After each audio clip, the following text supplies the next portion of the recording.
Oi, pessoal! Esse é o terceiro episódio da nossa websérie de renda variável. No episódio anterior, conversamos com os heads da área de análise e pudemos entender como é o dia a dia dos analistas. Verdade, Mari, foi uma conversa muito boa. Aproveito para te convidar a assistir o episódio anterior, caso ainda não tenha assistido. Hoje a gente vai explorar por aqui a análise setorial e entender a diferença na atuação do analista e do gestor. E recebemos para a conversa de hoje João Júlio, gestor de renda variável, e o Bruno Dávila, co-head do time de análise. Sejam muito bem-vindos. Exato. Bom, vamos começar então com o Bruno, e acho que vale uma pergunta bem simples. Qual que é a diferença, Bruno, entre o trabalho do analista e do gestor? Legal, muito obrigado, Nai. Bom, o analista é a pessoa responsável por ser um especialista em um setor da economia e acompanhar de perto a estratégia e os resultados das empresas daquele setor. Nós realmente mergulhamos nos detalhes, entendemos como cada empresa funciona, quais são as tendências do setor e o que influencia os seus resultados. Tudo para embasar as nossas decisões de investimento. Para que isso seja possível, nós nos dedicamos a estudar as empresas a fundo, construindo cenários, testando premissas e fazendo projeções que suportem nossas teses de investimento. Também sempre estamos atentos aos fatores macroeconômicos e como mudanças de cenário impactam as nossas premissas e expectativas. No final do dia, somos os especialistas em produzir análises relevantes que suportem as decisões de investimento dos nossos gestores. Já o gestor é aquela pessoa que transforma todas essas análises em uma carteira real de investimentos, equilibrando risco, retorno, liquidez e, é claro, sempre focado nos objetivos e mandatos daquele fundo. O gestor controla as posições, considera as movimentações do patrimônio do fundo e sempre busca o melhor retorno ajustado ao risco.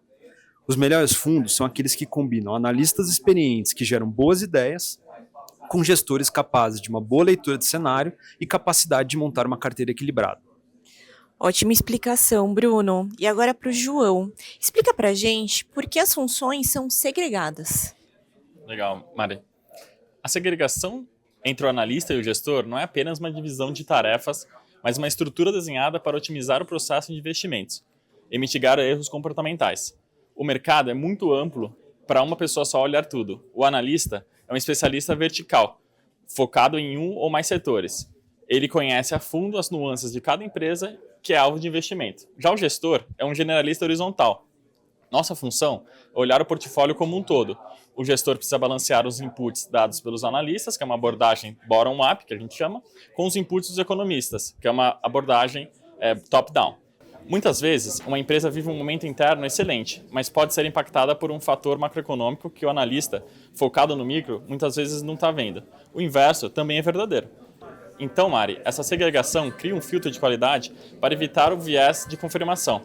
O gestor atua desafiando as teses dos analistas. Por isso, essa relação é tão simbiótica e importante. Excelente. Aproveitando aqui o Bruno, ele, por exemplo, cobre o setor de commodity. Então, Bruno, eu queria entender quais os tipos de empresa que fazem parte do seu universo. E também como você decide em qual empresa faz sentido estar mais ou menos alocado em cada setor, por exemplo. Bom, como você disse, eu sou responsável pelo setor de commodities, né? E dentro desse setor temos empresas de petróleo, mineração, celulose, ouro, cobre, enfim, outras commodities. Mas para decidir qual é a melhor empresa de cada setor, eu costumo estruturar o processo em alguns pilares principais. O primeiro passo é sempre avaliar se a empresa possui um modelo de negócio robusto, capaz de atravessar ciclos e que gere retorno acima do custo de capital. É preciso identificar as vantagens competitivas, histórico de execução e retornos. Depois, avaliamos o valuation da empresa e se aquele investimento oferece uma boa simetria entre risco e retorno. Uma empresa excelente pode ser um mau investimento se o preço estiver errado e embutir expectativas irreais. Por fim, mas não menos importante, é sempre preciso entender o contexto setorial e também macroeconômico, ponderar riscos específicos e também avaliar a governança da empresa. No final das contas, a melhor empresa para se investir é aquela que combina um negócio de qualidade, valuation atrativo e assimetria positiva. Tudo dentro de um contexto de avaliação de riscos. Não é sobre achar a empresa perfeita, mas sim aquela em que o conjunto, tese, preço e risco fazem sentido naquele momento. João, agora compartilha com a gente qual é o processo para a construção do portfólio em termos setoriais e explica também se toda a recomendação de compra do analista se torna de fato uma posição dentro do fundo que você faz gestão. O portfólio é o resultado final da integração entre as abordagens top-down e bottom-up. A partir do cenário econômico que eu vislumbro para determinado período, identifico quais setores e empresas melhor se adaptam a esse contexto. Contudo, a análise bottom-up é tão importante quanto ou até mais. É nela que o analista ou o próprio gestor com experiência no setor identifica uma empresa específica que apresenta um momento micro muito favorável.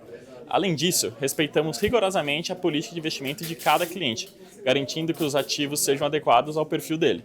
Respondendo de forma direta, então, Mari, não. Nem toda recomendação de compra do analista vira posição. Ela precisa antes passar pelo filtro do cenário macro e estar em total conformidade com a política de investimento do fundo ou do cliente. Excelente explicação. Bom, Bruno, João, obrigado pela conversa de hoje.